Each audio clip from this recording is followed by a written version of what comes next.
কিন্তু এই ছেলেটার মতো ট্র্যাজিক হিরো ব্রাজিলিয়ান ফুটবলে হয়তো আগে কখনো আসেনি। হ্যাঁ, আজ কথা হচ্ছে ফুটবলের রাজপুত্র নেইমারকে নিয়ে। নিন্দুকেরা বলেন নেইমার নাকি খেলতে খেলতে ইচ্ছে করে পড়ে যান, চোট পাওয়ার অভিনয় করেন। কিন্তু তারা হয়তো এটা জানেন না, নেইমার ফুটবল ইতিহাসের একমাত্র খেলোয়াড় যাকে 1000-এরও বেশি সময় ফাউল করা হয়েছে। মাত্র 6 বছর বয়সে ফুটবলে হাতেখড়ি হয় নেইমারের। বলের সঙ্গে তিনি যেন কথা বলতে পারতেন। গোল তো অনেকেই দিতে পারে, কিন্তু ফুটবল খেলাটা যে একটা শিল্প সেটা হয়তো ছোট্ট নেইমারকে দেখলে বোঝা যেত।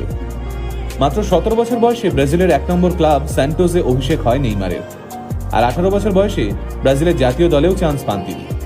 এখানে জানিয়ে রাখি, নেইমার সেই একমাত্র খেলোয়াড় যিনি ইউরোপের কোনো বড় টিমে না খেলেও ব্যালন ডিওরের জন্য নমিনেশন পেয়েছিলেন, তাও আবার মাত্র 21 বছর বয়সে।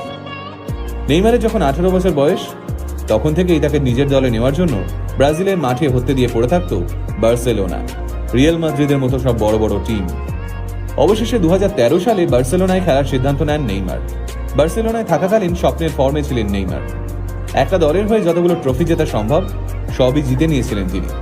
সে সময় তিনি যোগ্য সঙ্গী হিসেবে পেয়েছিলেন মেসি আর সুয়ারেজকে। মনে পড়ে যায় 2014 সালের ফুটবল বিশ্বকাপের কথা। ঘরের মাঠে ব্রাজিলকে গোলের মালা পরিয়ে চলেছে জার্মানি।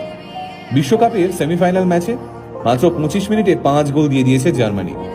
দর্শকরা শক, কেউই বুঝতে পারছেন না কি হচ্ছে। ম্যাচ শেষ হতে দেখা গেল জার্মানি 7, ব্রাজিল 1। সেদিন নিজের দলের এই শোচনীয় অবস্থা দেখে কাঁদতে কাঁদতে টিভি বন্ধ করে দিয়েছিলেন নেইমার।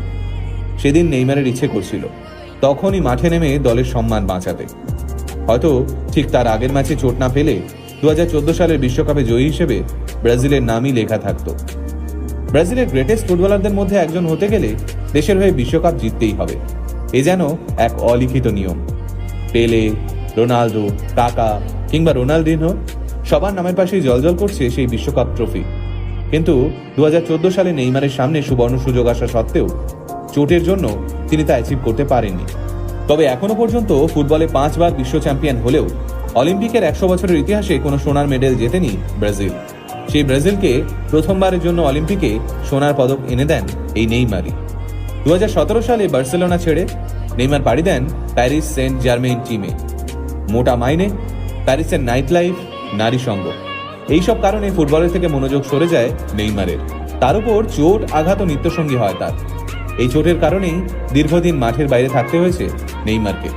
একটা সময় যাকে মেসি, রোনালদো উত্তরসূরি ভাবা হতো, তিনি ক্রমশ লাইমলাইট থেকে সরে যেতে থাকেন।